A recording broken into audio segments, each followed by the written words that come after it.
कमरे में हल्की हल्की गुलाबी रोशनी फैली हुई थी। दीवारों पर लगी रोशनियों के झुरमुट में वो कमरा किसी ख्वाब की हकीकत की तरह लग रहा था। चारों तरफ खुशबू बिखरी हुई थी, गुलाब, चंपा और उन ताज़ा फूलों में मिली मोहब्बत की महक। बिस्तर पर नरमी से बिछे सफ़ेद और लाल रंग के गद्दे, तकिए और फूलों की सेज, सब कुछ इस लम्हे को ख़ास बनाने के लिए तैयार था। और इन सब के बीच अनिका सर झुकाए खामोशी से बैठी थी।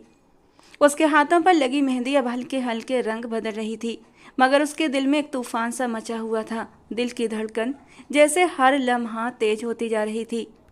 चेहरे पर हल्की सी मुस्कान थी, लेकिन आंखों की झुकी हुई पलकें उसकी घबराहट को छुपा नहीं पा रही थीं। वो शर्म के मारे कभी अपने दुपट्टे को सही करती, कभी उंगलियों पर बने फूलों वाले घेरे को देखती, कभी घूंघट के नीचे से दरवाजे की तरफ नजर डालती। ये शादी उसकी अपनी पसंद की थी। कितना मुश्किल था सब कुछ, माँ बाप को मनाना, भाइयों को समझाना और फिर खुद को इस रिश्ते के लिए तैयार करना।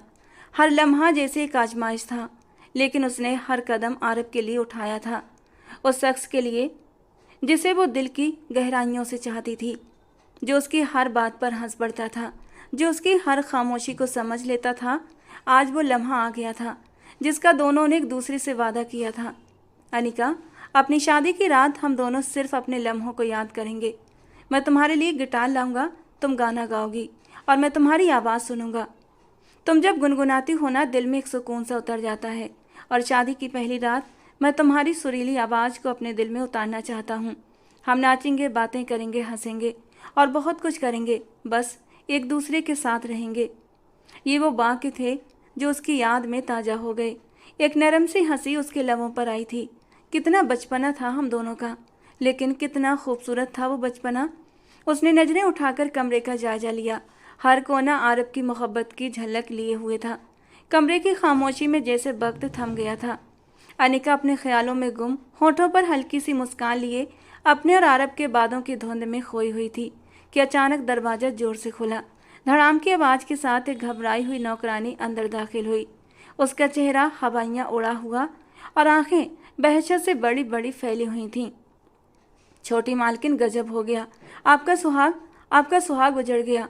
उसकी कांपती हुई आवाज़ कमरे में दीवारों से टकराकर वापस आई। अनिका ने हैरत से सर उठाया। उसकी सांस जैसे एक पल के लिए रुक गई। कि क्या बकवास कर रही हो तुम? दिमाग ठीक है तुम्हारा? वो बौखला कर उठी। चेहरे का रंग एकदम सफ़ेद हो गया। नौकरानी ने रोती हुई आंखों से उसे देखा। छोटी मालकिन, आपके पति आरब साहब सीढ़ियों से गिर गए हैं। उनके छोटे भाई और अम्मा जान उन्हें अस्पताल लेकर गए हैं। बहुत बुरी हालत है उनकी, खून बहुत ज़्यादा बह चुका है। हमें नहीं लगता कि वो बच पाएंगे। अनिका के हाथ से दुपट्टा फिसलकर ज़मीन पर गिर गया। उसके कदम जैसे ज़मीन से चिपक गए थे। दिल एक लम्हे को रुक सा गया और आंखें हैरत और डर से फैल गईं। खामोश रहो, बकवास मत करो। तुम्हें नहीं पता तुम क्या कह रही हो? हटो सामने से, उसने कांपती हुई आवाज़ में चीख कर कहा और दीवानी सी होकर कमरे से बाहर भागी। सीढ़ियों की तरफ भागते हुए उसे एक सर्द लहर ने आ लिया। जब उसकी नज़र सीढ़ियों पर पड़ी तो वो वहीं रुक गई। उसकी आंखें फटी की फटी रह गई थीं। पूरे जीने पर खून फैला हुआ था। दीवार के कोने पर आरब की घड़ी टूटी हुई पड़ी थी और एक जूता सीढ़ी के किनारे लटक रहा था। ये मंजर किसी भयानक ख्वाब से कम न था। हे भगवान, उसके होंठों से बस इतना ही निकला। जिस्म जैसे कांपने लगा, दिल जैसे चीख चीख कर उसे सच बताने से इनकार कर रहा था। वो अपने हाथों से मुंह ढांपे आंखों से बहते आंसुओं को रोकने की नाकाम कोशिश कर रही थी। वहां मौजूद कुछ नौकर और रिश्तेदारों की बातें अनिका के कानों में गूंज रही थीं। खून बहुत बह चुका है, सर पर चोट आई है, बहुत गहरी चोट, भगवान कृपा करे। आरब, वो पूरी ताकत से चिल्लाई थी, जैसे इस आवाज़ से वो समय को पीछे खींच लेना चाहती हो। मगर आवाज़ सिर्फ दीवारों से टकराई और फिर खामोश हो गई। अनिका की आंखों के सामने अंधेरा छाने लगा। आंखों से आंसू तेजी से बह रहे थे और दिल में बस एक ही पुकार थी, नहीं, ये मेरी पहली रात है, हम दोनों के मिलन की पहली रात। कितना इंतज़ार किया है हमने इस मिलन के लिए, और जब ये घड़ियां हमें नसीब हुई हैं तो मेरा आरब मुझे छोड़कर नहीं जा सकता। सीढ़ियों पर खड़ी वो पथराई हुई नज़रों से सामने देख रही थी। पूरे माहौल में एक गहरा सन्नाटा था, मगर उसके अंदर एक तूफान उठा हुआ था। दिल बुरी तरह कांप रहा था, हाथ भी कांप रहे थे और आंखें अब इस बात से सीढ़ियों को देख रही थीं। वो धीरे धीरे कदम बढ़ाकर आगे आई और झुककर ध्यान से सीढ़ियों को देखने लगी। खून सिर्फ बीच की 2-3 सीढ़ियों पर फैला था। शुरुआत की सीढ़ियों पर फूल बिखरे थे और नीचे की सीढ़ियां पूरी तरह साफ थीं। उसका माथा सिकुड़ गया। ये कैसा हादसा है? अगर ये सच में गिरा था तो खून ऊपर से नीचे तक होना चाहिए था। नीचे की सीढ़ियों पर कुछ क्यों नहीं था? वो धीमे से बड़बड़ाई। थोड़े से तनावपूर्ण माहौल में भी उसका माथा ठनका था। वो सीढ़ियों को ध्यान से देखते हुए पीछे हटी थी जब उसकी आंखों में अविश्वास के साथ साथ डर भी समा गया। दिल कह रहा था कुछ तो गड़बड़ है, लेकिन दिमाग मानने को तैयार नहीं था। एक पल के लिए उसने सोचा शायद कोई गलतफहमी हुई हो, शायद आरव घायल हुआ हो, शायद। अभी वो इन्हीं आशंकाओं में उलझी हुई थी कि अचानक एक और नौकरानी नीचे से ऊपर की तरफ दौड़ती हुई उसके पास आई। उसके चेहरे पर अफसोस था, आंखों में आंसू थे और सांसें बेतरतीब। वो अनिका के सामने आकर रुकी और हाँफती हुई आवाज़ में बोली, दीदी, भगवान आपको हिम्मत दे। आरव भैया अब इस दुनिया में नहीं रहे। अनिका की सांस जैसे थम गई। धड़कन एक पल के लिए रुक गई। क्या? उसने मुश्किल से होंठ हिलाए। नौकरानी ने आंखें बंद करते हुए किसी तरह अपने आंसू रोके। अस्पताल पहुंचने से पहले ही आधे रास्ते में उनका निधन हो गया दीदी। अनिका की आंखें अविश्वास में फैलती चली गईं, जैसे उसकी आत्मा शरीर से अलग हो रही हो। कुछ क्षणों के लिए सब कुछ स्थिर हो गया। आवाज़ें गायब, हवाएं रुक गईं। दिल की धड़कन ने जैसे विरोध में हार मान ली हो। नहीं, उसके होठों से एक घुटी हुई चीख निकली थी। ये झूठ है। ये नहीं हो सकता। इतनी जल्दी वो मुझे छोड़कर नहीं जा सकता। उसके कदम लड़खड़ाए, आंखों के आगे अंधेरा छा गया और अगले ही पल वो धड़ाम से जमीन पर गिर पड़ी। नौकरानी घबराकर आगे बढ़ी। दीदी होश में आइए। मगर अनिका के शरीर में कोई हरकत न थी। सीढ़ियों पर बिखरे हुए फूल, बीच में जमे खून की पपड़ियाँ और ऊपर बेहोश पड़ी नई नवेली दुल्हन, सब कुछ किसी अधूरे एहसास, किसी दर्दनाक सच्चाई की खामोशी गवाही दे रहे थे। कुछ तो ऐसा था जो छुपा हुआ था, जो सिर्फ अनिका की आंखों ने देखा, लेकिन जुबान न कह सकी। 2 दिन बाद कमरे में खामोशी का राज था, जैसे हर चीज सांस रोककर इस उजड़ी हुई दुल्हन के दुख पर मातम कर रही हो। पर्दे बेजान होकर झूल रहे थे और कमरे के हर कोने में एक उदासी, एक वीरानी गहरी छाप छोड़ चुकी थी। वो सफ़ेद कपड़ों में, जिसमें कभी उजाला, खुशी और उम्मीद झलकती थी, अब एक बिलाप बन चुका था। अनिका कालीन पर सफ़ेद साड़ी में लिपटी चुपचाप बैठी थी। नजरें जमीन पर थीं, चेहरा पीला, आंखों के नीचे नीले घेरे और होंठ पूरी तरह शांत। दिल जैसे रेत बन चुका था और समय मानो थम सा गया हो। दरवाज़ा हल्की सी सरसराहट के साथ खुला और कविता जी धीरे धीरे कदम बढ़ाते हुए अंदर आईं। उनके चेहरे पर भी बही दुख की छाया थी। उनकी आंखें लाल थीं और आवाज़ में एक अजीब सी नमी थी। वो बिना कुछ कहे धीरे धीरे अनिका के पास आकर बैठ गईं। उन्होंने अपनी कांपती हुई उंगलियों से अनिका के सिर पर हाथ रखा। करुणा भरा स्पर्श अनिका को झकझोर गया था, फिर भी वो इस तरह बैठी रही। कविता जी ने नरमी से कहा, बेटा, मैं जानती हूँ तुम्हारा दुख कितना बड़ा है। जिस व्यक्ति के लिए तुमने सब कुछ छोड़ दिया वो तुमसे छिन गया, लेकिन अब तुम्हें इसी दुख के साथ जीना सीखना होगा। अनिका के होंठ थोड़े से कांपे, पर उसने कुछ कहा नहीं। आंखों से एक मौन आंसू टपक गया और सफ़ेद वस्त्रों में समा गया। कविता जी ने धीरे से उसके कंधे पर हाथ रखा। तुम तो अभी नवविवाहिता हो बेटा। मुझे आज तक यकीन नहीं हो रहा कि ऐसा अत्याचार तुम्हारे साथ कैसे हो गया। तुमने उसकी खातिर अपने घर की खुशियाँ, अपनी इज्जत, अपनी शांति तक बलिदान कर दी। फिर भी उनकी आवाज़ थम गई। वे मुश्किल से अपनी आंखों से बहते आंसू पोंछ सकीं। पता है, वो मेरा सगा बेटा नहीं था, लेकिन मैंने कभी उसे अलग महसूस नहीं होने दिया। अपने दिल से लगाया था मैंने उसे। जब वो छोटा सा था तो रातों को जागकर उसकी बुखार में माथा ठंडा करती थी, और अब वो नहीं रहा और मेरी ममता मानो कहीं दफन हो गई। अनिका की सांस भारी हो गई। वो धीरे से सिर झुकाकर बोली, मम्मी जी, अब इन बातों का क्या फ़ायदा। जिसके दम से मैं थी वो तो नहीं रहा। मैं तो विवाह करके भी अधूरी रह गई। वो अजीब उदासी से बोली थी। उसकी आवाज़ में हार की ऐसी गूंज थी जो किसी टूटे हुए सपने का शोक मना रही हो। कविता जी ने उसके हाथ थामे और धीरे से कहा, नहीं बेटा, तुम अधूरी नहीं हो। तुम वो रोशनी हो जो अब भी उसकी याद को जलाकर हमारे दिलों में उम्मीद रोशन रख सकती हो। तुम इस घर का आखिरी उपहार हो आरव की तरफ से। अनिका ने पहली बार नज़र उठाकर कविता जी की आंखों में देखा। वे आंखें जो पहले प्रेम से चमकती थीं अब दुख से भर चुकी थीं। एक मौन वादा दोनों के बीच हुआ, दुख बांटने का और आरब की याद को सम्मान से जीवित रखने का। कमरा खामोश रहा, लेकिन दिलों में एक नई लहर उठी, धैर्य की, बलिदान की और एक अधूरी कहानी के साथ जीने की। कमरे की हवा में अभी भी गहरी खामोशी थी, मानो समय भी कुछ पल के लिए थम गया हो। अनिका और कविता जी के बीच एक भारी खामोशी छा गई थी। बाहर आंगन में पेड़ की शाखाएं हल्की हवा में सरसराहट कर रही थीं और पक्षियों की मंद चहचहाहट कमरे की गंभीर हवा को छूने से रह गई थी। कविता जी ने गहरी सांस ली और अनिका के चेहरे की ओर देखा, जो अब भी झुका हुआ था। उनकी आंखों में बरसों का अनुभव, दुख और एक माँ का दर्द एक साथ झलक रहा था। वे कुछ पल अनिका की हालत को देखती रहीं, फिर नरमी से बोली, लेकिन बेटा, इस तरह भगवान की व्यवस्था से निराश नहीं होना चाहिए।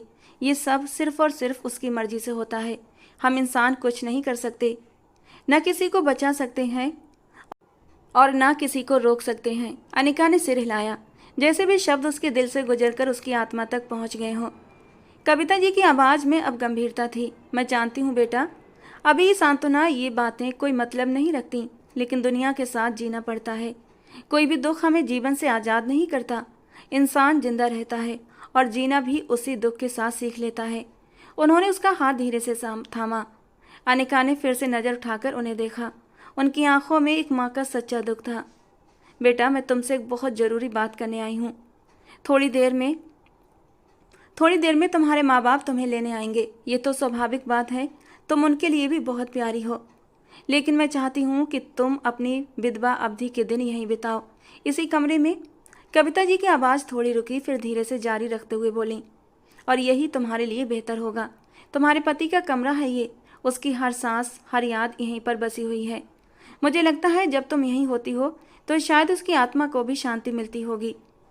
अनिका की आंखों में नमी आ गई। उसने धीरे से सिर हिलाया और नरम आवाज़ में बोली, हाँ मम्मी जी, मैं आपकी भावनाएं समझ रही हूँ। मेरा भी कोई इरादा नहीं है यहाँ से जाने का। मैं यहीं रहूँगी और ख़ुद को संभाल लूँगी, आप चिंता मत करें। कविता जी ने उसके चेहरे पर हाथ फेरते हुए कहा, तुम बहुत बहादुर हो बेटी, और मैं जानती हूँ तुम ये समय भी सह जाओगी। तुमने मेरी संतान के लिए अपनी दुनिया कुर्बान कर दी। अब मैं तुम्हें अपनी बेटी मानकर अपने सीने से लगाऊंगी।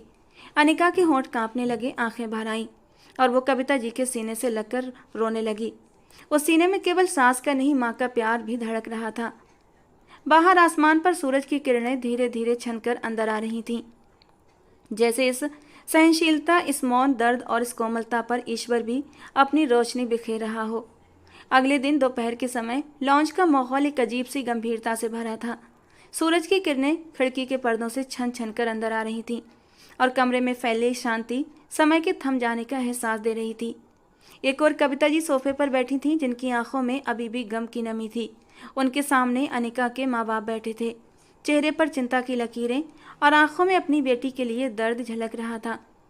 अनिका की माँ ने एक पल का ठहराव लेने के बाद धीरे से कहा, कविता बहन, मुझे आपसे एक बहुत ज़रूरी बात करनी है। मैं जानती हूँ वक्त हमारे लिए कितना बेरहम रहा है, लेकिन मेरी बेटी अभी बहुत कम उम्र की है। उसकी ज़िंदगी अभी शुरू हुई थी और तकदीर ने उस पर विधवा होने का ठप्पा लगा दिया, लेकिन मैं उसे विधवा का जीवन नहीं देना चाहती। कविता जी ने चुपचाप उसे देखा। उनकी निगाहों में दुख के साथ साथ एक माँ का सम्मान भी था। अनिका की माँ ने बात जारी रखते हुए कहा, उन दोनों के बीच अभी कोई रिश्ता पूरी तरह नहीं बना था। शादी तो हुई थी, लेकिन उनका वैवाहिक संबंध पूरा नहीं हुआ था। ऐसे में विधवा के धार्मिक नियम भी मेरी बच्ची पर लागू नहीं होते। इसीलिए मैं चाहती हूँ कि अनिका को अपने साथ ले जाऊँ, ताकि वो इस माहौल से बाहर आ सके और हम उसकी दूसरी शादी करके उसे एक नई जिंदगी दे सकें। कविता जी ने धीरे से सिर हिलाया और उसकी ओर देखते हुए कहा, नहीं बहन, ऐसी बात मत करो। मैं जानती हूँ तुम्हारा दर्द क्या है, तुम्हारी चिंता भी सही है, लेकिन ये लड़की अब इस घर की बहू है। इसकी विदाई हो चुकी है। इसने मेरे बेटे के साथ शादी की है। मेरी मर्यादा, मेरे परिवार की इज्जत, मेरे घर की शांति इसी की मौजूदगी से है। उन्होंने एक गहरी सांस ली और नरमी से कहा, लेकिन मैं इसे ज़बरदस्ती रोक नहीं सकती, पर विधवा अवधि का सम्मान भी हमारी संस्कृति का हिस्सा है। अगर तुम इसे ले जाओगी तो ये घर तो और भी सुनसान हो जाएगा। आरब की यादें यहीं हैं, उसकी मौजूदगी की खुशबू, उसकी सांसों की महक इस कमरे में बसी है। और इस सब का एहसास केवल अनिका को है। उनके शब्द ख़त्म भी नहीं हुए थे कि अनिका चुपचाप सब सुनती हुई धीरे से बोली, जी माँ, मैं अभी यहीं रहना चाहती हूँ, मैं यहाँ से जाना नहीं चाहती। प्लीज़ कोई मुझे मजबूर न करे, मुझे अपने पति के घर में ही रहना है। उसकी आवाज़ में कंपन था, लेकिन लहजे में हिम्मत भी थी। मुझे यहाँ पर आरब की खुशबू महसूस होती है। मुझे लगता है अगर मैं यहाँ से चली गई तो शायद उसकी आत्मा भी बेचैन हो जाएगी। भगवान के लिए मुझे किसी तरह का दबाव मत दो। ये कहते हुए वो धीरे से अपनी जगह से उठी और सबकी निगाहें चुराती हुई धीरे धीरे अपने कमरे की ओर बढ़ गई। कमरे में एक पल के लिए फिर से चुप्पी छा गई, लेकिन उस चुप्पी में अनिका के संकल्प की गूंज थी जो उसके अटल इरादे और वफा की गवाही दे रही थी। कविता जी ने सिर झुकाया और अनिका के माता पिता के चेहरे पर एक बेबसी और गर्व का मिला जुला भाव उभर आया था, लेकिन वे अपनी संतान के लिए अत्यधिक चिंतित भी थे। और फिर एक सप्ताह बाद रात के सन्नाटे में पूरे घर पर एक रहस्यमय सन्नाटा छाया था। घड़ी की सुइयां 3 बजे के नंबर को पार कर चुकी थीं जब अचानक अनिका की आंख खुल गई। गले में सूखापन महसूस हुआ, प्यास से जीभ तालू से चिपकने लगी। कमरे में अंधेरा था, केवल खिड़की से आती मंद चांदनी फर्श पर धुंधला सा प्रतिबिंब डाल रही थी। वो थोड़ा सा करवट बदल कर उठ बैठी, इर्द गिर्द नजर दौड़ाई। कमरा खाली था, शांत सुनसान। एक पल के लिए दिल में हल्की सी उलझन उठी, लेकिन प्यास की तीव्रता ने सभी सोचों पर काबू पा लिया। उसने चुपचाप पानी का खाली जग उठाया, धीरे से दरवाजा खोला और दबे कदमों से रसोई की ओर चल पड़ी। हर कदम पर फर्श की लकड़ी हल्की सी चरचराहट के साथ उस सन्नाटे को चीरती महसूस हुई। रसोई में पहुंचकर उसने जग में पानी भरा और जैसे ही वो पलटने लगी, एक साया अचानक सामने आकर खड़ा हुआ। वो घबरा गई और तुरंत अपने चेहरे पर घूंघट डाल लिया। दिल जोर जोर से धड़कने लगा। आप इस समय यहाँ क्या कर रही हैं? सामने खड़े आदमी की आवाज़ में हैरानी के साथ साथ एक अजीब सी जिज्ञासा भी थी। आरब का छोटा भाई आदबिक। अनिका ने नजरें झुकाए घबराए हुए लहजे में जवाब दिया, मैं पानी लेने आई थी, बस अब कमरे में जा रही हूँ। वो तेजी से कदम बढ़ाते हुए उसके पास से निकलने लगी, लेकिन उसी वक्त आदबिक ने उसका हाथ पकड़ लिया। वो एकदम साकित रह गई, जैसे जमीन पर जम गई हो। आंखों में डर की परछाइयां तैरने लगीं। पलटकर सख्त लहजे में बोली, हाथ छोड़ो मेरा, तुम्हारा दिमाग ठीक है? उसकी आवाज़ में आत्मसम्मान और गुस्से की कपकपी थी। आदबिक का चेहरा एक पल के लिए शर्मिंदगी के बादल से घिर गया था। उसने तुरंत ही उसका हाथ छोड़ दिया। नजरें चुराते हुए नरमी से बोला, बस एक बार मेरी बात सुन लो। मैंने कई बार कोशिश की है आपसे अपने दिल की बात करने की, लेकिन हर बार कोई ना कोई आपके करीब जरूर होता था। अनिका के कदम ठिठक गए। उसके दिल की धड़कन में एक नई उलझन ने जन्म लिया। धीरे से मुड़ी और आंखों में उलझन लिए उसे घूरने लगी। क्या मतलब? हवा में एक गंभीर सन्नाटा छा गया, जैसे वक्त भी उनके संवाद का इंतजार कर रहा हो। आदबिक ने सिर हल्का सा झुकाया, आंखों में हिचकिचाहट और दर्द के साथ कहा, मैं जानता हूँ कि ये बातें आपके लिए कितनी अपमानजनक और स्वीकार्य हैं। मुझे ये सब कहना भी नहीं चाहिए था, लेकिन दिल की ख्वाहिशों को दबाना मेरे बस में नहीं रहा। उसकी आवाज़ में टूटन और बेबसी थी, जैसे कोई कैदी अपनी जंजीरों को तोड़ने की कोशिश कर रहा हो। भाई की मौत हम सब के लिए बहुत बड़ा सदमा है, लेकिन मैं चाह कर भी अपने जज्बातों को काबू में नहीं रख पाता। उसकी बात काटते हुए उसने सख्त लहजे में कहा, क्या बात तुम्हारे काबू में नहीं है? आदबिक, मुझे उलझन में मत डालो। आदबिक ने फिर से सिर झुकाया और धीरे से मगर पक्के अंदाज में कहा, मैं तुमसे प्यार करने लगा हूँ। मैं चाहता हूँ तुम मेरी बन जाओ। मैं तुम्हें अपनी ज़िंदगी में शामिल करना चाहता हूँ। क्या तुम मुझसे शादी करोगी? अनिका की आंखों में गुस्सा, नफरत और हैरानी का सागर उमड़ रहा था। उसके दिल की धड़कन तेज हो गई, शरीर में एक आग फटने को थी। अचानक उसने एक जोरदार थप्पड़ मारा जो कमरे की चुप्पी को चीर गया। थप्पड़ की गूंज जैसे हवा में जोर से कड़की थी। आदबिक का चेहरा वहीं साकित रह गया जहां थप्पड़ लगा था। अनिका ने गुस्से से भरे लहजे में कहा, अगर तुमने कभी ये बात अपने मुंह से दोहराई तो मैं तुम्हारा मुंह नोच लूंगी।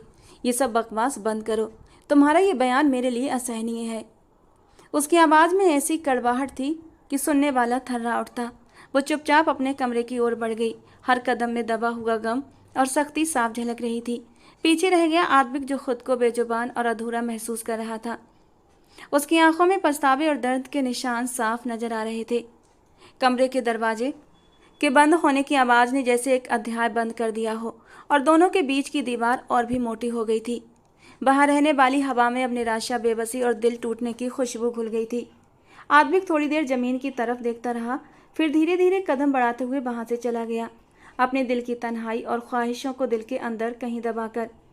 लेकिन कोई नहीं जानता था ये बयान क्या तबाही मचाने वाला है। वक्त धीमी चाल से गुजर रहा था। कमरे की हल्की रोशनी में अनिका के चेहरे पर सुकून की एक गहरी झलक थी, मगर आंखों में अब भी गम के साए मंडरा रहे थे। उसके हाथों की हल्की हरकत से आपस में टकराकर एक मृदु आवाज़ पैदा कर रहे थे। अचानक कमरे का दरवाज़ा धीरे से खुला और कविता जी ने अंदर कदम रखा। उनकी आंखों में एक नरमी और हल्की सी चिंता झलक रही थी। अनिका ने देखा तो हल्की सी मुस्कान के साथ सिर हिलाया, जैसे दिल की गहराइयों से प्यार का पैगाम भेजा हो। कविता जी चुपचाप अनिका के पास जाकर कुर्सी पर ही बैठ गईं। एक पल के लिए दोनों की नज़रें मिलीं। फिर उन्होंने अचानक अनिका का हाथ थाम लिया। वो हाथ जो कई दुख सह चुका था, अब उनके हाथों में मजबूती और हिम्मत का स्रोत बन गया था। कुछ लम्हे भी चुप रहीं और कुछ देर बाद एक नरम मगर गहरी आवाज़ में कहा, जैसे तुम्हारी माँ ने कहा था कि ज़िंदगी बहुत बड़ी है और तन्हाई इंसान को मार देती है। मैं भी यही बात तुम्हें बार बार समझाती रहती हूँ। अनिका ने थोड़ी हैरानी से उनकी तरफ देखा। कविता जी ने अपनी बात जारी रखी, मैं चाहती हूँ कि तुम ये समझो कि मैं तुम्हें अपने दिल में इतनी मोहब्बत से रखती हूँ कि मैं शब्दों में बयान नहीं कर सकती। तुम मेरे लिए सिर्फ बहू नहीं बल्कि मेरी बेटी हो। मुझे पता है कि तुम्हारे माँ बाप तुम्हें अपने साथ ले जाएंगे, मगर मैं नहीं चाहती कि वो तुम्हें यहाँ से ले जाएं, कि तुम यहाँ से जाओ। अनिका के चेहरे पर नरमी की झलक आई, मगर उसकी आंखों में वही पुराने गम की परछाई थी। कविता जी ने धीरे से हाथ मजबूत किया, मैं चाहती हूँ कि तुम हमेशा मेरे साथ रहो, मेरे आरब की निशानी की तरह। तुम जानती हो वो तुम्हें कितना चाहता था। वो कई बार अपनी मोहब्बत का इजहार मुझसे कर चुका था, लेकिन मैं बेवकूफ़ थी जो समझ न सकी। अगर मैंने उसकी शादी पहले कर दी होती तो तुम पहले ही मेरे घर में होती और मेरे बच्चे की ज़िंदगी में खुशियाँ आ जाती।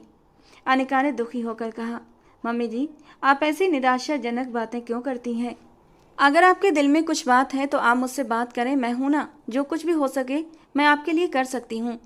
कविता जी की आंखों में नमी आ गई, मगर उन्होंने हिम्मत जुटाई और कहा, पहले वादा करो कि तुम मेरी बात ध्यान से सुनोगी और इनकार नहीं करोगी। अनिका ने बिना किसी हिचक के सिर हिलाया, मम्मी जी, मैं वादा करती हूँ। कविता जी ने अपने दिल की बात कहते हुए कहा, मैं जानती हूँ कि तुम्हारी ज़िंदगी में बहुत दुख है, मगर मैं चाहती हूँ कि तुम खुद को फिर से संवारो। ज़िंदगी ने हमें जो दर्द दिए हैं उनके सहारे हम नहीं चल सकते। तुम्हारे अंदर इतनी हिम्मत और ताकत है कि तुम दुनिया के हर दुख का सामना कर सको। अनिका ने उनके हाथ को थाम कर कहा, हाँ, मैं आपकी बात समझ रही हूँ, लेकिन प्लीज़ विस्तार से बताइए ताकि मुझे कोई दिक्कत ना हो। इस तरह पहेलियाँ मत बुझाएं।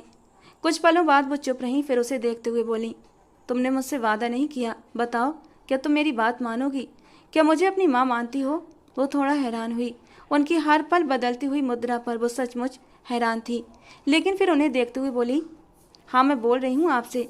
जो मेरी ताकत में हो सकेगा वो मैं आपके लिए ज़रूर करूँगी। आप मुझे बताएं, आखिर वजह क्या है जो आप इतनी ज़्यादा मायूस दिख रही हैं और मुझसे क्या चाहती हैं? उसके जवाब पर वो कुछ पल चुप रहीं, फिर उसे देखते हुए बोली, अनिका, मैं तुमसे एक बात करना चाहती हूँ। उसने सिर को हल्की सी हलचल दी। वो आगे बोली, तुम मेरे दिल के बहुत करीब हो गई हो। इतने कम समय में ही मैंने तुम्हें अपनी आत्मा के भीतर जगह दे दी है। इसीलिए मैं चाहती हूँ सारा जीवन तुम मेरे साथ रहो। इसीलिए मैं चाहती हूँ तुम मेरे आद्विक से विवाह कर लो। उनकी आवाज़ में प्यार के साथ एक गंभीरता भी थी। वो तुमसे बहुत प्यार करता है। तुम्हारे लिए उसके दिल में इतनी चाह है कि वो तुम्हें पूरा हक देकर अपना मानने को तैयार है। अनिका ने आश्चर्य से आंखें बड़ी करके कहा, मम्मी जी, मैं जानती हूँ कि आद्विक मेरे बारे में कैसा महसूस करता है, लेकिन आप जानती हैं कि मेरा दिल सिर्फ आरब के लिए धड़कता है। मैं उसे पसंद करती हूँ और उसी के नाम पर बैठी रहना चाहती हूँ। कविता जी ने गहरी सांस ली और बोली, अनिका, मैं तुम्हारी इच्छाओं को समझती हूँ, लेकिन आद्विक के जज्बात भी कम नहीं है। वो तुमसे इश्क करता है, चाहे तुम विधवा हो, उसे इसकी कोई परवाह नहीं। वो तुम्हें फिर भी अपनाना चाहता है। सोचो वो तुमसे कितना प्यार करता है कि अपनी इच्छा दबाने की बजाय तुम्हारे लिए खुलकर बोलता है। अनिका की आंखों में आंसू आ गए, लेकिन उसने होंठ कस लिए। मम्मी जी, मुझे समझिए, मैं अभी किसी और से शादी के लिए तैयार नहीं हूँ। मेरा दिल अभी भी आरब के लिए धड़कता है।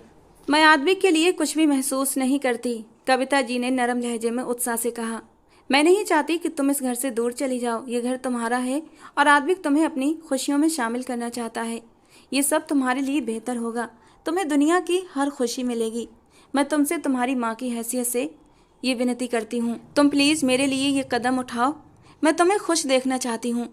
अनिका अपनी कुर्सी से उठते हुए बोली, प्लीज़ मम्मी जी, आप यहाँ से जाएं।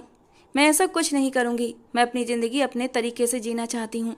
ये फैसला मेरा है और मैं किसी के दबाव में नहीं आ सकती। कविता जी ने प्यार भरे अंदाज में हाथ बढ़ाया। अनिका बेटी, तुम मेरे दिल की बात तो सुन लो। मैं तुम्हें मजबूर नहीं करना चाहती, बस तुम्हें समझाना चाहती हूँ कि यही तुम्हारे लिए बेहतर है। अनिका ने अपना चेहरा मोड़ लिया और कदम दरवाजे की ओर बढ़ाए। उसकी आवाज़ में अब थोड़ी कठोरता आई थी। मम्मी जी, मेरी इज्जत और मेरे जज्बात की कदर करें। मैं आपकी बात समझती हूँ, लेकिन मेरा फैसला बदलने वाला नहीं। प्लीज़ मुझे परेशान मत करें। कविता जी थोड़ी देर के लिए रुकीं, फिर गहरी सांस लेकर चुपचाप कमरे से बाहर चली गईं। कमरे में अनिका की धीमी धीमी सांसें सुनाई दे रही थीं। वो दीवार के सहारे थोड़ी देर खड़ी रही, फिर अपनी आंखों से आंसू पोंछते हुए अपने बिस्तर की ओर बढ़ गई। कमरे में सन्नाटा छा गया, लेकिन दिलों में जद्दोजहद अब भी बाकी थी। वो रात का सन्नाटा था और दोनों के दिल एक दूसरे से अलग होते हुए भी प्रेम के बंधन में बंधे हुए थे। एक और उम्मीद की किरण, दूसरी ओर अनिश्चितता का बोझ। समय धीमी रफ्तार से गुजर रहा था। दोपहर के समय कमरे में हल्की सी रोशनी खिड़की से छनकर आ रही थी। अनिका एक और चुपचाप बैठी हुई आरब को ही याद कर रही थी। उसकी आंखें बंद थीं और चेहरे पर एक गहरी गंभीरता छाई हुई थी। कमरे का माहौल शांत था कि तभी अचानक दरवाज़ा जोर से खुला और एक नौकरानी घबराते हुए अंदर आई। बीबी जी, बीबी जी, उसकी आवाज़ में घबराहट साफ झलक रही थी। अनिका चौंक कर उठी। क्या हुआ? बीबी जी, आपकी सासू माँ की तबीयत अचानक से बहुत ज़्यादा ख़राब हो गई है। डॉक्टर को बुलाया है, मगर वे बार बार आपको ही पुकार रही हैं। नौकरानी ने एक ही सांस में सब कुछ कह दिया। ये सुनते ही अनिका घबरा उठी। उसने जल्दी से दुपट्टा ओढ़ा और चेहरे पर घूंघट डाल लिया। कदम तेजी से सीढ़ियों की ओर बढ़े। दिल में एक अजीब सी बेचैनी उतरती जा रही थी। लॉन्च पार करके वो उस कमरे की ओर बढ़ी जहां कविता जी इलाज करा रही थी। दरवाजा खोलते ही उसकी नज़र सबसे पहले आदबिक पर पड़ी, जो बिस्तर के एक तरफ बैठा अपनी माँ का हाथ थामे हुए था। उसकी नज़रें थकी हुई थीं मगर चिंतित थीं। अनिका ने अपना चेहरा और भी घूंघट में छिपा लिया और धीरे धीरे बिस्तर के करीब पहुंची। माँ की आंखें आधी खुली थीं, चेहरा पीला पड़ गया था और सांसें तेज थीं। मम्मी जी, उसने धीमी आवाज़ में पुकारा। कविता जी ने तुरंत उसकी आवाज़ पर आंखें खोल लीं और कांपते हाथों से उसका हाथ थाम लिया। अनिका मेरी बेटी, वे कमज़ोर सी आवाज़ में बोली, तुम आ गई हो? मैं तुम्हें ही पुकार रही थी। मम्मी जी, क्या हुआ? आप ठीक तो हैं? अनिका ने उनके हाथ को मजबूती से पकड़ लिया। दिल डर से भर गया था। कविता जी ने नकारते हुए सिर हिलाया। आंखों से आंसू बहने लगे। नहीं, मैं ठीक नहीं हूँ, और जानती हो क्यों? क्योंकि तुम मेरी बात नहीं मान रही। तुम क्यों मेरी इच्छा का सम्मान नहीं कर रही? तुम्हारे घर वाले जल्दी ही तुम्हें कहीं और ले जाएंगे और मैं तुम्हारे बिना नहीं जी सकती। अनिका। अनिका की आंखें नम हो गईं। वो उनके झुर्रियों भरे चेहरे को देखने लगी। मम्मी जी, भगवान के लिए मेरे हाल पर दया करो। मैं आरब के अलावा किसी को उसकी जगह नहीं दे सकती। मेरी आत्मा अभी भी उससे जुड़ी है। मैं किसी और के लिए नहीं बन सकती। कविता जी ने उसकी बात सुनते ही बच्चों की तरह रोना शुरू कर दिया। मैं तो सिर्फ इतना चाहती हूँ कि तुम सिर्फ मेरे पास रहो। मेरी दुनिया की आखिरी खुशी हो तुम। मैंने तुम्हें बेटी माना है, बहू से भी बढ़कर। अगर तुम चली गई तो ये घर, ये दिल सब खाली हो जाएगा। अनिका की पलकें भीग गईं, मगर उसने अपने हौसले पर काबू रखा। मम्मी जी, मैं कहीं नहीं जाऊंगी। मैं यहीं रहूंगी आपके पास। लेकिन प्लीज़ मुझे मजबूर न करें। आरब की जगह कोई और नहीं ले सकता। कविता जी ने उसका हाथ और मजबूती से थाम लिया, लेकिन उनकी सिसकियां कम नहीं हुईं। कमरे का माहौल भारी हो गया था। एक माँ के टूटे दिल और एक विधवा के जख्मी जज्बातों का टकराव आंसुओं की शक्ल ले चुका था। बाहर सूरज चमक रहा था, लेकिन इस कमरे में केवल एक ठंडी उदासी बसी हुई थी। जैसे ही कविता जी की सिसकियां कुछ थमी, अचानक आदमी की आवाज़ ने सन्नाटा तोड़ दिया। उसकी आवाज़ में बेसहारा अपनापन और विनती एक साथ झलक रही थी। प्लीज़ राजी हो जाओ। ये सिर्फ मेरे दिल का सवाल नहीं, ये मेरी माँ की ज़िंदगी का सवाल बन चुका है। वे दिन ब दिन टूटती जा रही हैं। अगर तुमने इनकार किया तो शायद वे इस सदमे को सहन न कर पाएं। अनिका ने एक पल के लिए आंखें बंद कर लीं। उसकी सांसें जैसे थम सी गईं। दिल की दीवार पर आरब की यादों की परछाइयाँ फैल गई थीं, लेकिन कविता जी की आंखों में बसी वो ममता और दर्द भी उसका दिल नरम कर रहा था। कुछ पलों बाद उसने नज़रें उठाकर आदविक की ओर देखा। ठीक है, लेकिन मुझे तुमसे अलग होकर कुछ बात करनी है। आदविक ने तुरंत सिर हिलाया, जैसे वो पहले से इस बात के लिए तैयार हो। आइए हम लॉन्ज में बात कर लेते हैं। उसके लहजे में गंभीरता थी, एक अजीब सी नरमी और उम्मीद का मेल। अनिका ने चुपचाप सिर हाँ में हिलाया और घूंघट संभालते हुए उसके साथ लॉन्च की ओर कदम बढ़ा दिए। दोनों के कदम धीरे धीरे सीढ़ियां उतरते रहे, जैसे हर सीढ़ी उनके बीच की दूरी को थोड़ा थोड़ा कम कर रही हो। लॉन्ज में पहुंचकर वे दोनों सोफे के दो किनारों पर बैठ गए। कमरे में गहरी चुप्पी छा गई, केवल घड़ी की टिक टिक सुनाई दे रही थी। अनिका ने कुछ पल आदमी की ओर गौर से देखा, उसकी आंखों में छिपी बेचैनी साफ झलक रही थी। फिर उसने गहरी सांस ली और बेबसी से बोली, अगर मैं इस रिश्ते के लिए हाँ कहूँ तो मेरी कुछ शर्तें होंगी। आद्विक ने तुरंत सिर उठाकर उसे देखा। जी हाँ, शर्तें। अनिका का लहजा सपाट था, मगर लहजे में नरमी भी थी। अगर तुम इन शर्तों का सम्मान करते हो तभी ये रिश्ता संभव है। मैं किसी भावनात्मक बोझ या मजबूरी में नहीं, बल्कि होशो हवास में फैसला लेना चाहती हूँ। आद्विक का चेहरा एक पल में गंभीर हो गया। उसने हाथ सीने पर रखे और नरमी से बोला, मुझे आपकी सभी शर्तें मंजूर हैं। आप सिर्फ हुक्म करें। आप जो चाहें, जैसा चाहें वैसा ही होगा। मेरे लिए आपकी खुशी, आपकी रजा सबसे महत्वपूर्ण है। कमरे में एक पल के लिए खामोशी छा गई, मगर उस खामोशी में विश्वास की एक नई नींव रखी जा रही थी। एक ऐसा फैसला जो कई जिंदगियों का रुख बदलकर रख देने वाला था। अनिका ने उसके चेहरे को देखा और पहली बार एक हल्की सी थकी थकी सी सांस भरी, जैसे दिल के किसी कोने में बोझ बैठा थोड़ा थोड़ा हल्का हुआ हो। उसने धीरे से आदमी की तरफ देखा, फिर सिर को हल्का सा झुकाकर बोली, मेरी पहली शर्त यह है कि मैं कभी भी पत्नी का वो हक अदा नहीं कर पाऊंगी जो एक पति का हक होता है। इसीलिए आप मुझसे परहेज करें, मुझसे दूर रहें। हम दोनों हालांकि एक ही कमरे में होंगे, लेकिन हमारे बीच अनजानी दूरी बनी रहेगी। मैं आरब को चाहती हूँ और शायद हमेशा चाहती रहूँगी। उसकी जगह मैं किसी और को अपनी ज़िंदगी में शामिल नहीं कर सकती। ये शादी सिर्फ और सिर्फ आपकी माँ की खातिर होगी। मैं आपके जज्बातों को कभी सुकून देने का सामान नहीं बन सकती। आदमी के चेहरे पर एक पल के लिए दर्द की लहर उभरी, लेकिन उसने सब्र का दामन नहीं छोड़ा। दिल की टूटती हुई तारों को थामते हुए वो धीरे से बोला, मैं आपसे प्यार करता हूँ। जैसी आप हैं, जैसी भी हैं, मुझे स्वीकार है। अगर यही जहर है तो मैं खुशी से पी जाऊँगा। मैं आपके वजूद से नहीं, आपकी आत्मा से मोहब्बत करता हूँ। आपकी हर शर्त मेरे लिए काबिल कबूल है, चाहे वो कितनी भी कड़ी क्यों ना हो। वो बेहद गंभीरता से बोला था और नजरें अब भी झुकी हुई थीं। अनिका ने हल्का सा सिर झुकाया, जैसे उसकी बात ने कुछ पल के लिए दिल की तहों को छू लिया हो। फिर उसने अगली बात कही, शर्त नंबर 2, आप मुझ पर किसी भी तरह की पाबंदी नहीं लगाएंगे। हम दोनों अपनी अपनी मर्जी से ज़िंदगी बिताएंगे। मैं इस विवाह के लिए सिर्फ आपकी माँ की खातिर तैयार हो रही हूँ, उनका दिल रखने के लिए। न इसमें मेरी मर्जी शामिल है और न मेरे दिल की ख्वाहिश। और तीसरी शर्त, आप कभी भी मुझे आरब का नाम लेने से नहीं रोकेंगे। मैं जब चाहूँ, जैसे चाहूँ, आरब को याद कर सकती हूँ, क्योंकि जब से आरब इस दुनिया से गया है, मैं रातों को उठकर उसका नाम लेकर रोती हूँ और कभी कभी उसका नाम लेकर उससे बातें भी करती हूँ।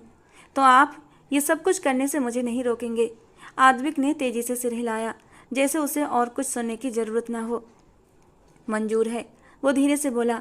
आपकी हर बात, हर शर्त, हर फैसला मेरे सिरागों पर। कुछ पल खामोशी छाई रही। अनिका ने गहरी सांस ली, फिर ठहरे हुए लहजे में कहा, ठीक है, फिर मैं आपसे शादी करने के लिए तैयार हूँ। आप अपनी माँ को सूचना दे दें।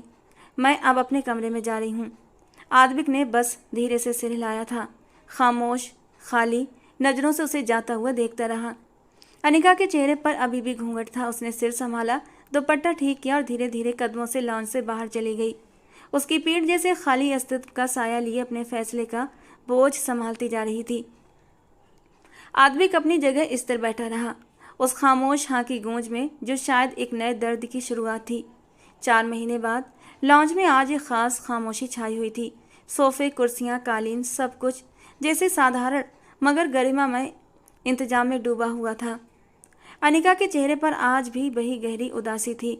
चेहरा घूंघट से ढका हुआ, नजरें झुकी हुई और दिल में एक तूफान मचा हुआ था।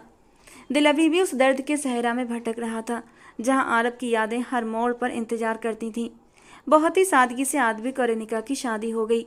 कुछ चेहरों पर शांति थी, कुछ पर उदासी और कुछ पर बेआवाज चिल्लाहट।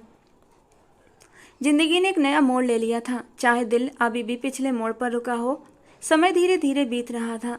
कमरे में हल्की सी मंद रोशनी थी। दीवार पर लगी घड़ी की टिक टिक और बाहर से आती हवा की सरसराहट माहौल में एक अजीब खामोश की गूंज पैदा कर रही थी। शादी की पहली रात से ही दोनों ने एक कमरे में रहना शुरू कर दिया था, लेकिन बिस्तर दोनों के अलग अलग थे। आद्विक ज़्यादातर कमरे से लगे स्टडी रूम में सोया करता था और अनिका बेड पर सोती थी। 7 दिन हो चुके थे दोनों की शादी को, लेकिन हर पल सदियों जितना भारी था। अब भी वो चुपचाप कमरे में हल्का अंधेरा किए बेड पर लेटी हुई थी। किसी पल उसे चैन नहीं आ रहा था। करवट पर करवट बदल रही थी। अचानक वो चौंकी, जैसे अंदर कोई दरवाजा खुला हो। मन में एक नई सरसराहट होने लगी। जज्बात बुरी तरह मचलने लगे। वो मचलते जज्बातों को दबाने की भरपूर कोशिश कर रही थी, लेकिन बेचैन मन दगा करने पर उतर आया था। जबानी के मुंहजोर जज्बों को किसी का नरम स्पर्श चाहिए था। वो खुद को संभालने लगी। दिल की धड़कन तेज हो गई। उसके अंदर कुछ नए एहसास पलने लगे। जबानी की तीव्रता, तन्हाई की चुभन और एक रिश्ता जिसका अस्तित्व अब सिर्फ नाम का न रहा था। कुछ पल वो यूं ही बैठी रही, खामोश, खालीपन में खोई, और जैसे दिल पर पत्थर रखकर एक फैसला कर लिया। वो धीरे से उठी, अपने दुपट्टे को संभाला और कदमों को मजबूती दी। उसका दिल कह रहा था, अब जिंदगी को यहीं रोक कर नहीं रखा जा सकता। शायद अब समय था इस रिश्ते को स्वीकार करने का, अपनी आत्मा को फिर से जिंदा करने का। 7 दिन लगे थे, लेकिन अब वो अपने रिश्ते को अहमियत देने लगी थी, उसे समझने लगी थी। कमरे से निकलकर वो चुपचाप कदमों से आद्विक के कमरे की ओर बढ़ी थी। दिल में एक अजीब सी कसक थी, लेकिन चेहरे पर शांति थी, जैसे अंदरूनी तूफान को हरा दिया हो। वो रिश्ते की शुरुआत चाहती थी। वो एक जवान लड़की थी। उसने लाख खुद पर पहरे बिठाए, लेकिन बिठा न सकी। दिल बुरी तरह किसी की मजबूत बाहों के लिए मचलने लगा। उसे अपनी ज़रूरत महसूस हुई, और वो ज़रूरत केवल एक पति ही पूरी कर सकता था। धीरे धीरे कदमों से वो जैसे ही आद्विक के कमरे के दरवाजे के करीब पहुंची, अंदर से आने वाली आवाज़ पर उसके कदम थम से गए थे। हाँ आद्विक बेटा, तुमने बिल्कुल सही फैसला लिया है। अच्छा ही हुआ कि उसने खुद ही कह दिया कि तुम उसके करीब ना जाओ। मैंने तो तुम्हारे लिए वैसे भी पूजा को पसंद कर लिया है। अरे मेरी सहेली की बेटी भली है, संस्कारी है, खूबसूरत है, और सबसे बड़ी बात यह कि वो एक पूरी लड़की है। इसकी तरह मनहूस विधवा नहीं है। जिंदगी जीने की इच्छा रखती है। बस ये कहानी ख़त्म हो तो मैं तुम्हारा विवाह पूजा से कराऊंगी। ये शब्द जहर की तरह उसके अस्तित्व में घुलने लगे। हैरानी से माथे पर बेमकसद लाइनें पड़ गईं। वो औरत जो कल तक उसकी मोहब्बत में पागल हो रही थी, अब उनके शब्द सुनकर अपने कदमों के नीचे से जमीन खिसकती हुई महसूस हो रही थी। वहीं दरवाजे के पास खड़ी स्थिर, जैसे कदम जमीन में धंस गए हों। वो समझने की कोशिश कर रही थी कि जो फैसला उसने खुद को तोड़कर लिया था वो सिर्फ उसकी खुद की जिंदगी तक सीमित था। उसके एहसास, उसकी उलझन, उसका संयम, सब व्यर्थ। तभी अचानक दरवाज़ा खुल गया, हल्की सी चरचराहट के साथ। जब आद्विक ने दरवाज़ा खोला तो सामने अनिका को देखकर एक पल के लिए चुप हो गया। पीछे कविता जी भी स्थिर हो गईं, जैसे किसी को चोरी पकड़ ली गई हो। दोनों के चेहरों पर हैरानी और शर्म की मिलीजुली लहर दौड़ गई। अनिका ने निगाहें नहीं उठाई और ना ही कुछ कहा। वो बस कुछ पल के लिए वहीं खड़ी रही और फिर चुपचाप वापस मुड़ गई। उसकी चाल अब पहले से ज़्यादा गंभीर थी, जैसे हर कदम एक फैसला था, हर सांस एक ताना और हर धड़कन एक हार। जिंदगी उसे फिर से एक नए मुकाम पर लाकर खड़ा कर चुकी थी, लेकिन इस बार वो कमज़ोर नहीं थी। वो टूट कर भी संभलने की हिम्मत रखती थी, लेकिन फिर भी वो परेशान थी, उलझी हुई थी। इन बातों का मकसद वो बिल्कुल समझ नहीं पाई थी। वक्त तेजी से गुजर रहा था। रात अपनी पूरी अंधकारता के साथ हर चीज़ को अपनी गोद में समेट चुका था। पूरा घर गहरी खामोशी में डूबा था।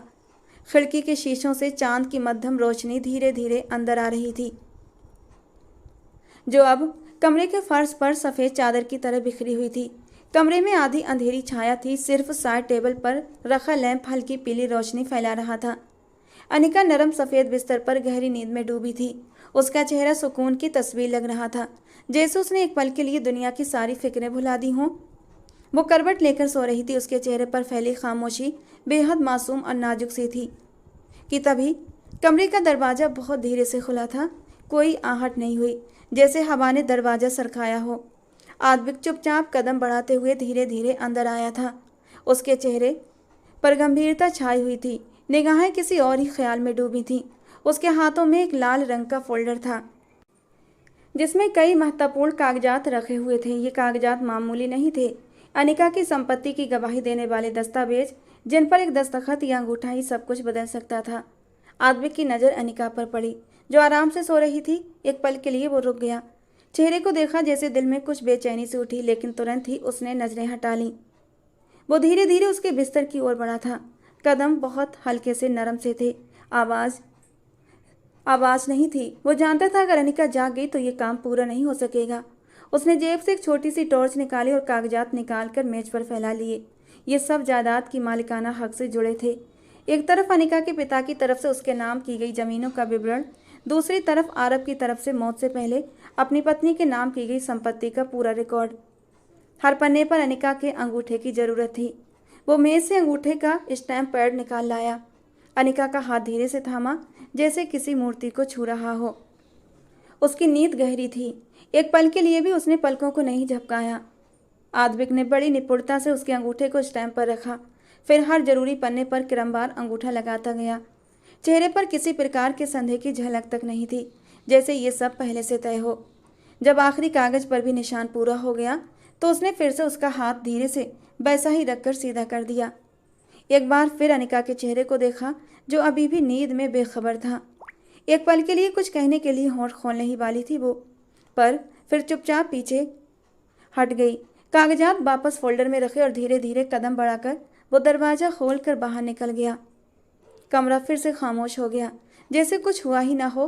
बस चांदनी की रोशनी अब कुछ और मंद लग रही थी और नींद की चादर में लिपटी अनिका किसी अनजाने सौदे की बेखबर गवाह बन चुकी थी। धूप की सुनहरी किरणें लॉन की घास पर छन छन कर पड़ रही थीं। हवा में हल्की ठंडक और फूलों की खुशबू घुली हुई थी।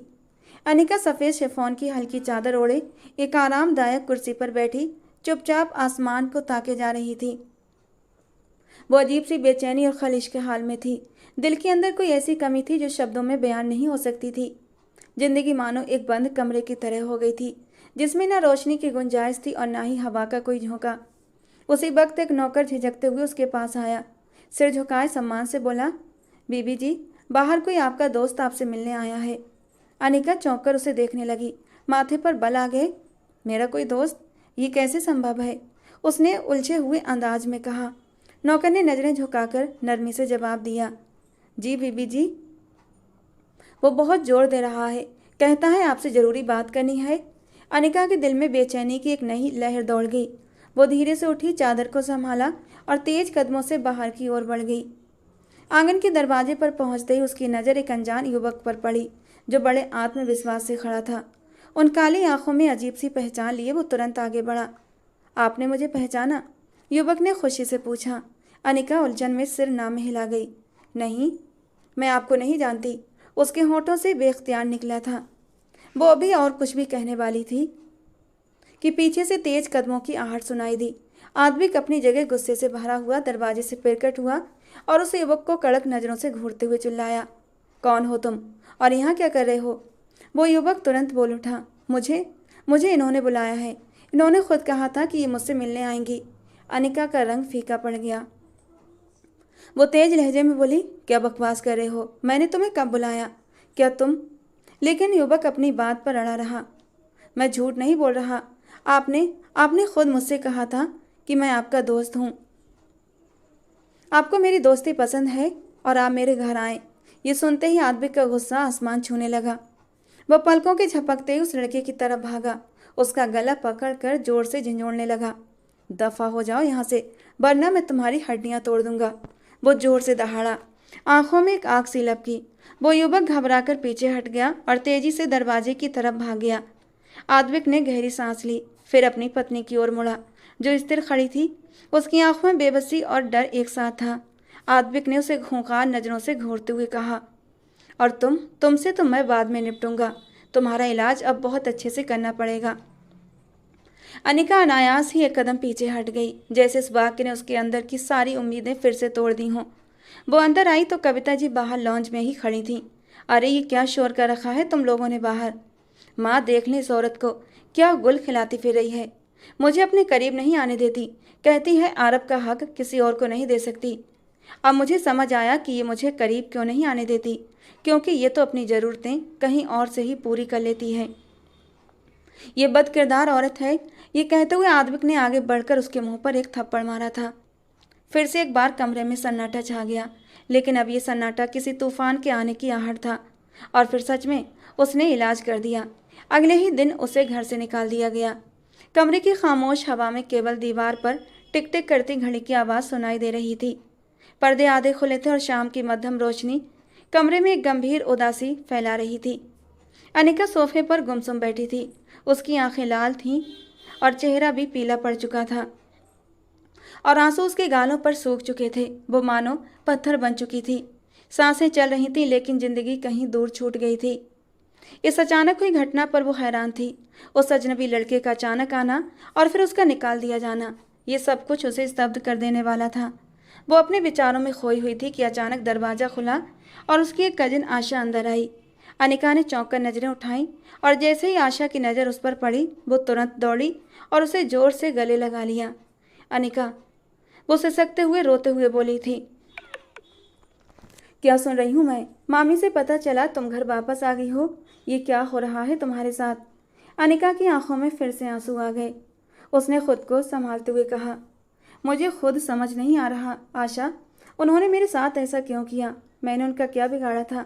आशा ने नरमी से उसे बिठाया और उसके कंधे पर हाथ रखते हुए गंभीरता से पूछा, तुम्हें याद है ना, तुमने एक बार बताया था कि तुम्हें शक है कि आरब की हत्या की जगह वो सिर्फ सीढ़ियों के बीच वाले हिस्से पर खून था। क्या तुमने इस बात पर फिर से कभी सोच विचार की थी? अनिका ने थकी हुई आवाज़ में सिर हिलाया। नहीं, उस वक्त मैं सदमे में थी, सोचने समझने की हालत में नहीं थी। आशा ने एक पल के लिए चुप्पी साधी, फिर गहरी निगाहों से उसे देखते हुए बोली, और एक बात बताओ, तुम्हारे पति यानी आरब ने जो जायदाद तुम्हें दहेज में दी थी वो अब कहाँ है? तुमने चेक किया कि वो फाइलें किसके पास हैं? अनिका कुछ देर सोचती रही और फिर धीरे से बोली, सारी जायदाद मेरे नाम हो गई थी। हाँ, मगर मैंने कभी उन फाइलों को नहीं देखा। मुझे नहीं पता कि वे अब कहाँ हैं। आशा की आंखों में अचानक एक चमक आ गई, जैसे किसी खतरे की पुष्टि हो गई हो। वो धीरे से बोली, न जाने क्यों मुझे लगता है कि तुम्हारे ससुराली ही आरब की असली कातिल हैं। उन्होंने बड़ी चालाकी से तुमसे शादी की, जायदाद अपने कब्जे में की और अब तुम्हें बदनाम करके निकाल दिया। अनिका ने हैरानी से उसे देखा। दिल में एक डर सा उठा। क्या सच में? उसकी आवाज़ कांप रही थी। आशा ने अपने पर्स में हाथ डाला और एक कार्ड निकाल कर उसके सामने रखा। ये इंस्पेक्टर सागर आहूजा का कार्ड है। मैं उन्हें व्यक्तिगत रूप से जानती हूँ। तुम एक बार जाकर उनसे मिलो, अपनी कहानी उनके साथ साझा करो। यकीन करो वो तुम्हारी मदद जरूर करेगा। अनिका ने कांपते हाथों में कार्ड लिया। उसकी आंखों में एक नई उम्मीद की चमक जागी। शुक्रिया आशा, अब मुझे सच सामने लाने के लिए किसी की ज़रूरत है। कमरे में फिर से खामोशी छा गई, लेकिन अब ये खामोशी निराशा की नहीं बल्कि एक नई शुरुआत की आहट थी। लॉन्च की शांति को घड़ी की लगातार टिक टिक की आवाज़ें तोड़ रही थीं। छत से लटकता हुआ फानूस हल्की रोशनी दे रहा था, जिसकी मध्यम पीली पीली चमक ने माहौल को और भी गंभीर बना दिया था। सोफे पर सादा सूट पहने, दुपट्टा सही ढंग से संभाल कर बैठी वो महिला, चेहरे पर शांति थी मगर आंखों में अनकही कई बातें थीं। कुछ क्षणों बाद दरवाज़ा खुला और इंस्पेक्टर सागर अंदर आए। मध्यम कद, कठोर चेहरे और गहरी आंखों वाले ये व्यक्ति बहरहाल कड़क दिखते थे, मगर उनकी आंखों में साफ गोई और ईमानदारी का प्रतिबिंब था। वे धीरे धीरे आगे बढ़े, औपचारिक हेलो किया और सामने वाले सोफे पर बैठ गए। अनिका सिंह, उन्होंने फाइल खोलते हुए कहा और वो चुपचाप हाँ में सिर हिला गई। सागर ने सवालिया निगाहों से उसे देखा। मैं चाहता हूँ कि आप मुझे पूरी तरह से सच्चाई बताएं। आप और आदविक के बीच रिश्ता कैसा था? संबंध कैसे थे? सामान्य थे? वो कुछ देर चुप रही, फिर गहरी सांस लेकर बोली, हमारे बीच रिश्ता वो तो कभी बना ही नहीं इंस्पेक्टर साहब। हम एक छत के नीचे जरूर रहे, लेकिन एक दूसरे के लिए पूरी तरह अजनबी थे। मैंने खुद रिश्ता जोड़ने की कोशिश की थी, लेकिन उसकी आवाज़ कांप उठी। उन्होंने खुद कहा था कि वो मुझसे कोई संबंध नहीं रखना चाहते। वे हमेशा चुप हो जाते थे। सागर ने ध्यान से उसका चेहरा देखा, फिर नोटबुक में कुछ लिखा और आगे पूछा, और वो लड़का जो कुछ दिन पहले आपसे मिलने आया था, क्या आप सच में उसे नहीं जानती थीं? नहीं, बिल्कुल नहीं। मैंने कभी उसे देखा नहीं और ना ही कोई रिश्ता रहा उससे। ये सब एक सोची समझी साजिश लगती है। सागर ने फाइल बंद करके सामने रख दी और गंभीरता से बोले, मैंने आपके मामले की गहन जांच की है। तुम्हारी वो जायदाद जो तुम्हारे पिता ने तुम्हारे नाम की थी और वो जो तुम्हारे स्वर्गीय पति आरब ने अपनी ज़िंदगी में तुम्हारे हवाले की थी, वो सब अब तुम्हारी सास के नाम पर ट्रांसफ़र हो चुकी है। अनिका ने हैरानी और सदमे से आंखें फैलाईं। क्या? लेकिन ये सब कैसे संभव है? बिल्कुल संभव है, बाकायदा अंगूठे के निशान है तुम्हारी फाइल पर। जब वो तुरंत बोली थी। लेकिन मैंने कोई भी निशान नहीं लगा इंस्पेक्टर सागर। इंस्पेक्टर सागर एकदम कुछ सोचकर बोले, हो सकता है जब तुम सो रही हो बेकागजात तुम्हारे अंगूठे से साइन कराए गए हो। मेरे पास सबूत हैं, सब कुछ प्लान के मुताबिक हुआ है और मेरा मानना है कि तुम्हारे पति की हत्या भी इसी साजिश का एक हिस्सा थी। वो चुप हो गई, शब्द जैसे खो गए थे, दिल की धड़कनें तेज हो गई थीं, हाथ कांपने लगे थे। सागर ने नरमी से कहा, आप चिंता न करें, मैं जांच जारी रखे हुए हूँ। देर सवेर सच सामने आ जाएगा, तुम हिम्मत रखो। वो नजरें झुकाकर चुपचाप बैठी रही, जैसे वो अब खुद को अनजान रखने को तैयार न थी। वक्त धीमी गति से गुजर रहा था। सागर की 6 महीने लंबी जांच पड़ताल ने आखिरकार वो सच दुनिया के सामने रख दिया। एक लंबे समय से अनिका के दिल को तड़पा रहा था, जो कविता जी और उनका बेटा आद्विक दोनों जायदाद के लालच में अंधे हो चुके थे। पहले उन्होंने आरब को रास्ते से हटाया, फिर अनिका से विवाह करके दूसरी जायदाद पर भी कब्जा जमाया और फिर उसे बदनाम करके घर से निकाल दिया। अनिका ने ये सब सहकर भी चुप्पी साध ली, मगर सागर ने उसकी बेबसी को कमजोरी नहीं, न्याय का दरवाजा समझा था। कहते हैं ना, अगर कोई आपके ऊपर अन्याय कर रहा है तो भगवान एक दिन न्याय जरूर करता है। सच्चाई की रोशनी ने हर पर्दा फाड़ दिया। न्याय कार्रवाई पूरी होने के बाद अनिका ने आद्विक से तलाक ले लिया। वक्त बीता था और सागर ने पूरी इज्जत के साथ रिश्ता भेजा था। इन 6 महीनों के बीच जो लगाव दोनों के बीच हुआ था वो बहुत सम्मान पर आधारित रहा था। वे दोनों एक खूबसूरत खुले रेस्टोरेंट में बैठे थे, जहां हल्की हल्की संगीत हवा को नरम कर रही थी। हवा में शाम की ठंडक थी और आसमान पर धीरे धीरे अंधेरा उतर रहा था। रेस्टोरेंट की रोशनी जुगनुओं की तरह चमक रही थी। मेज पर 2 कप कॉफ़ी और कुछ हल्की फुल्की चीज़ें रखी थीं, लेकिन उन सबसे बढ़कर वे 2 हाथ जो अब एक दूसरे के हाथों में थे। सागर ने अनिका का हाथ थामा और नरमी से बोला, जिंदगी में कभी भी निराश मत होना। कई बार ऐसे पहलू आते हैं जब इंसान का सब कुछ उससे छिन जाता है, लेकिन फिर वही भगवान जिसने इंसानों को आजमाया होता है वही सहारा भी देता है। आजमाइश के साथ राहत भी होती है, बस हमें भरोसा रखना होता है। अनिका ने मुस्कुराकर अपनी नज़रें उसकी नज़रों में डाल दी, जैसे सालों की थकान एक पल में उतर गई हो। उसकी आवाज़ में सुकून का रंग था। अगर आपका साथ न होता तो शायद मैं कभी ज़िंदगी की तरफ लौट कर न देखती। 2 शादियों के बाद तीसरी शादी का तो सवाल ही नहीं उठता था। मगर कहते हैं ना, वो भगवान बड़ा दयालु है, जो दुख के बाद सुख भी देता है, और आप इस सुख की सबसे खूबसूरत तस्वीर हैं। सागर ने उसके हाथ को नरमी से चूम लिया। रोशनी से नहाई उस शाम की हवा में एक खुशबू सी घुल चुकी थी, सुकून, सुरक्षा और एक पूर्ण अंत। अनिका की जिंदगी आखिरकार अपनी असली मंजिल पा ही चुकी थी। एक ऐसी जगह जहां न धोखा था न डर, बस मोहब्बत थी और भरोसा। दोस्तों, आज की हमारी कहानी आपको कैसी लगी कमेंट बॉक्स में ज़रूर बताना। पसंद आई हो तो प्लीज़ लाइक करना। रोज़ एक नई और रोमांटिक कहानी के लिए हमारे चैनल को सब्सक्राइब करना। मिलते हैं दोस्तों अगली किसी नई कहानी के साथ।